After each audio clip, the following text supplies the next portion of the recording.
साधारण तरह से वही प्रतिमा, चाहे यहाँ हो, वहां पे बैठे हुए जो लोग थे वो बता भी रहे थे कि ये प्रतिमा पूरे देश में एक ही होती है, क्योंकि साईं बाबा जी साक्षात थे।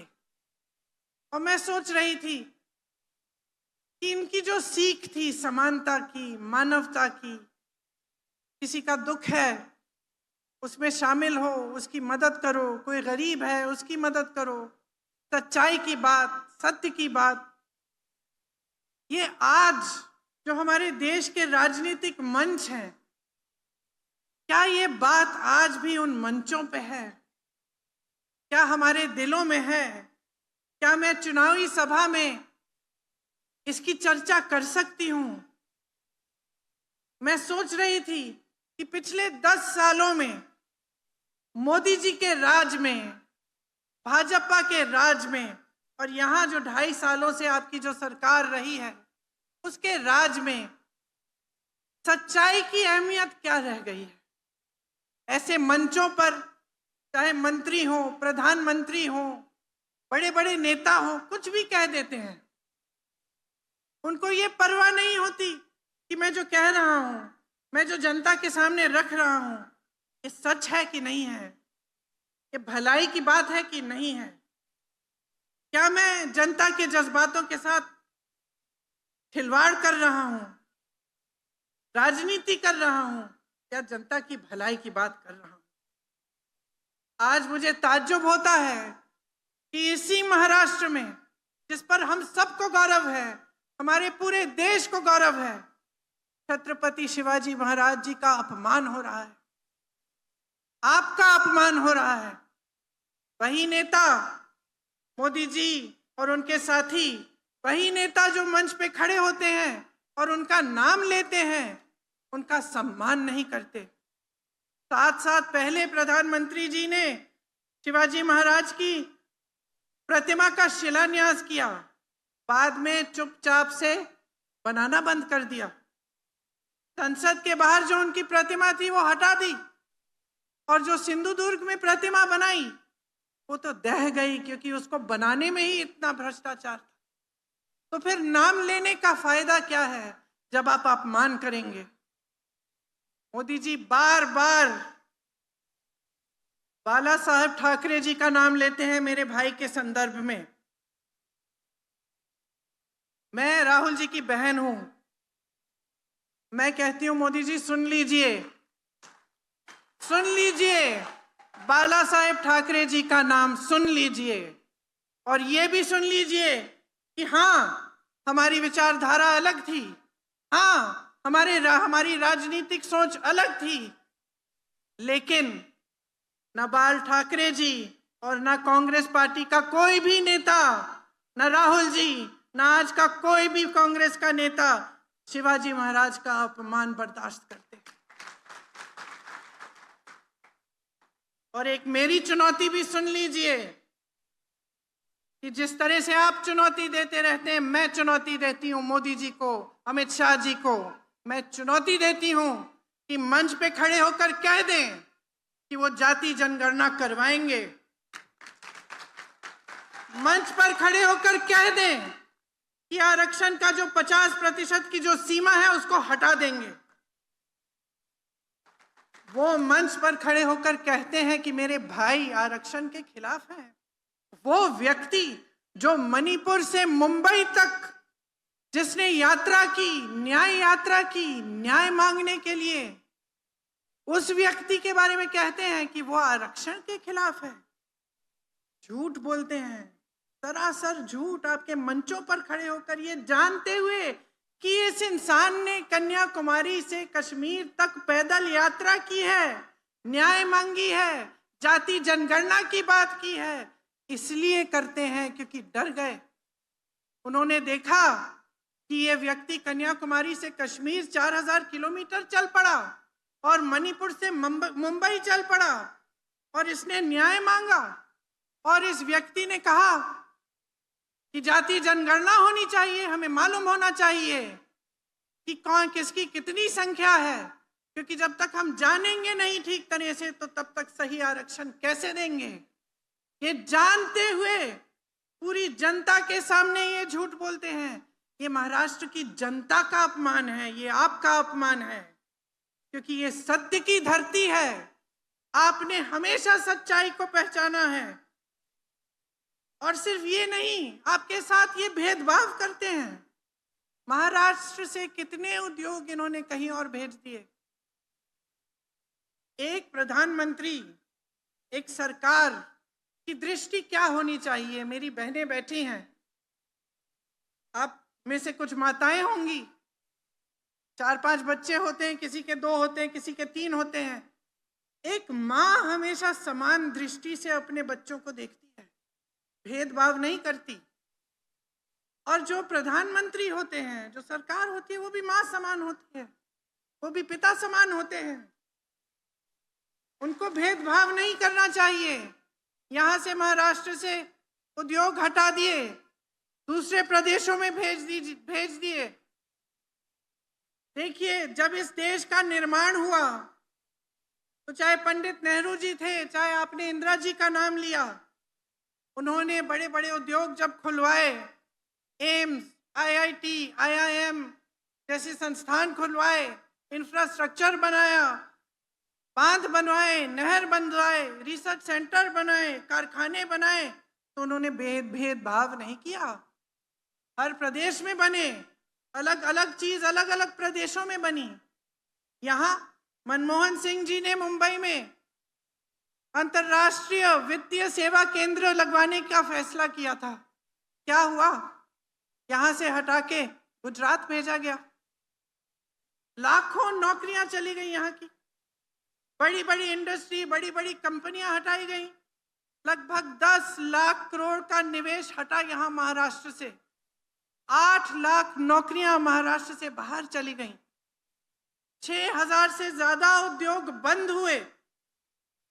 महाराष्ट्र को कमजोर करने का प्रयास किया, और आज मंच पे खड़े होकर कहते हैं कि महाराष्ट्र को मजबूत बना रहे हैं।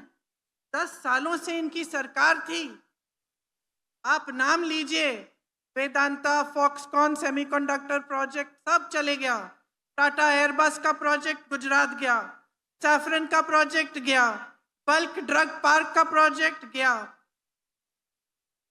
और अब स्वयं मोदी जी चुनाव के समय छोड़ के चले गए हैं विदेश। चुनाव का प्रचार खत्म नहीं हुआ, वो चले गए विदेश।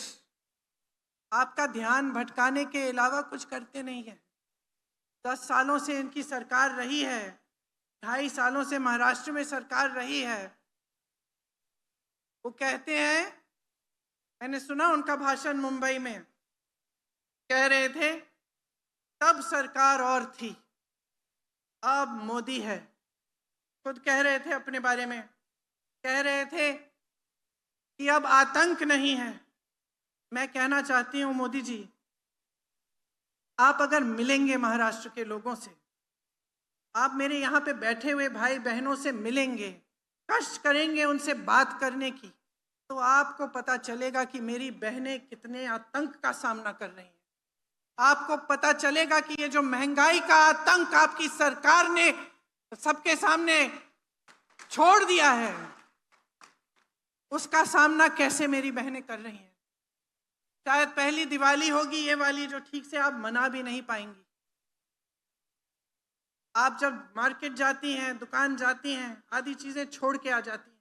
घर में कोई बीमार पड़ता है, कोई संकट आ जाता है, घबराहट होती है, पैसे कहाँ से आएंगे, घर की मरम्मत करनी पड़ती है, दिल घबराता है कि चलो ठीक, छोड़ दीजिए, बाद में कर देंगे, बारिशों के बाद कर देंगे, सर्दियों के बाद कर देंगे, अभी पैसे नहीं है इसके लिए।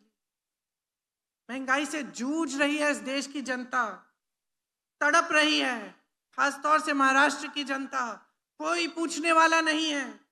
चुनाव आने लगा है, 1500 रुपए का आपको बोल दिया है कि क्या उनकी जो योजना है, आपको लाडली बहन वाली योजना, कह दिया कि लीजिए 1500 रुपए पकड़ लीजिए, लेकिन आपसे छीना कितना जा रहा है। हर स्तर पर आपको घर के लिए कुछ खरीदना है, खाने की चीजें खरीदनी है, गैस का सिलेंडर खरीदना है, 1500 रुपए में होगा क्या? और सोचते हैं कि चुनाव आ रहा है, 3-4 महीने पहले से हम देना शुरू कर देंगे, सारी महिलाएं हमें वोट दे देंगी। लेकिन बहनों, सतर्क हो जाओ, समझ लो कि आपके साथ क्या हो रहा है। 2.5 सालों से इनकी सरकार है, 10 सालों से केंद्र में सरकार है, अभी क्यों दे रहे हैं आपको? पहले क्यों नहीं सोचा? जब आप गैस सिलेंडर के लिए आप मांग करते थे कि इसको कम महंगा करो, इसका दाम कम करो, तब क्यों नहीं किया? जब आपको त्योहार मनाना होता है और आपके पास पैसे नहीं होते, तो कौन आता है आपके आंसुओं को पोंछने के लिए, आपकी मदद करने के लिए? आप अपने बच्चे को पालते हो, पोसते हो, मेहनत करते हो। मेरी बहनें, मैं जानती हूँ, खेती में भी जाती हो, जॉब भी करती हो, सब कुछ करती हो, फिर भी घर आके मेहनत करती हो, खाना पकाती हो, देखती हो कि सब बच्चे सो गए हैं, सबके पेट में खाना है कि नहीं, कोई बीमार तो नहीं है। बहुत मेहनत करती हो अपने बच्चों को बड़ा करने के लिए। बच्चे बड़े होते हैं, कोई रोजगार की संभावना ही नहीं है।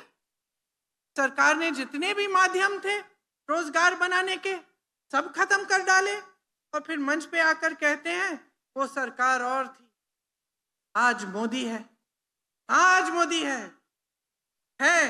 इसीलिए इतनी महंगाई है, इसीलिए यहाँ का किसान तड़प रहा है, इसीलिए 10 सालों से सोयाबीन के दाम बढ़ाए नहीं गए हैं, क्योंकि मोदी जी हैं, खुद कह रहे हैं आज मोदी हैं।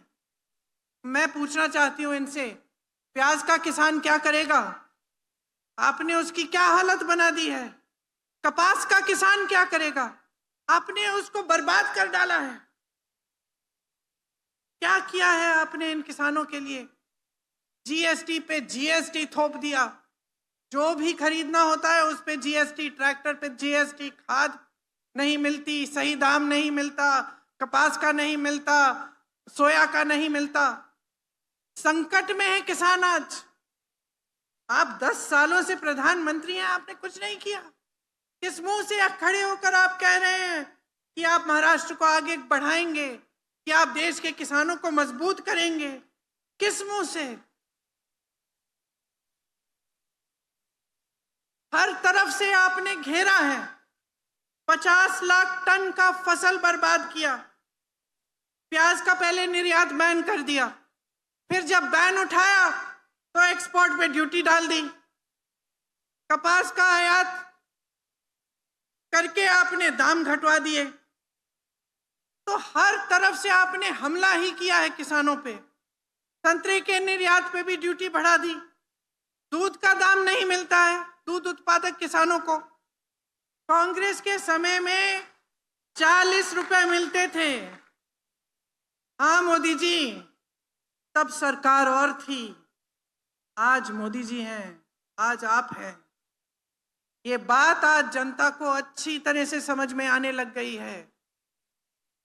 देखिए, आज हर तरफ से, चाहे किसान है, चाहे युवा है जो बेरोजगार है, जो पढ़ा लिखा है लेकिन उसको कहीं नौकरी नहीं मिल रही है, कहीं से रोजगार नहीं मिल रहा है, चाहे मेरी बहनें हैं जो महंगाई का आतंक का सामना कर रही हैं,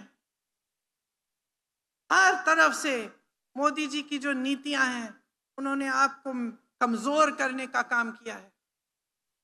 16 लाख करोड़ रुपए इन्होंने बड़े बड़े उद्योगपतियों के माफ किए हैं, कर्ज माफ किए हैं। मैं आपसे पूछना चाहती हूं मेरे किसान भाइयों, आपका कर्ज माफ किया है? क्या कहते हैं जब कांग्रेस पार्टी कहती है कि कर्ज माफ कर दो? क्या कहते हैं? कहते हैं कि पैसा नहीं है।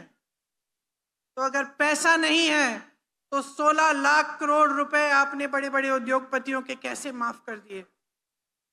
इसका जवाब है नहीं उनके पास।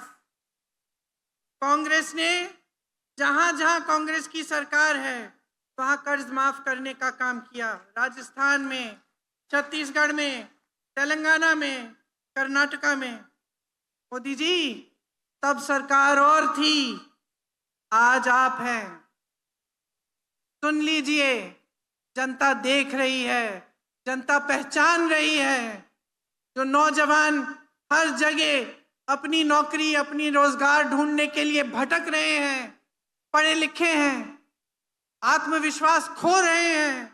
घर आते हैं, अपने माँ बाप को देखते हैं, सोचते हैं कि मैं इनके लिए कुछ नहीं कर पा रहा हूं। इनको जवाब कौन देगा? आपको जवाब देना पड़ेगा। मोदी जी की सरकार को जवाब देना पड़ेगा और यहाँ महाराष्ट्र की सरकार को जवाब देना पड़ेगा कि आपके रोजगार यहाँ से दूसरे प्रदेशों में क्यों भेजे इन्होंने। आज 2 लाख सरकारी पद खाली हैं, इनको भरने का कोई काम नहीं किया गया है। युवा बेरोजगार हैं, पद खाली हैं, आप उसको भी नहीं कर रहे हो, आप उन्हें भी नहीं भर रहे हो। सबसे ज्यादा आत्महत्या महाराष्ट्र के युवाओं में है।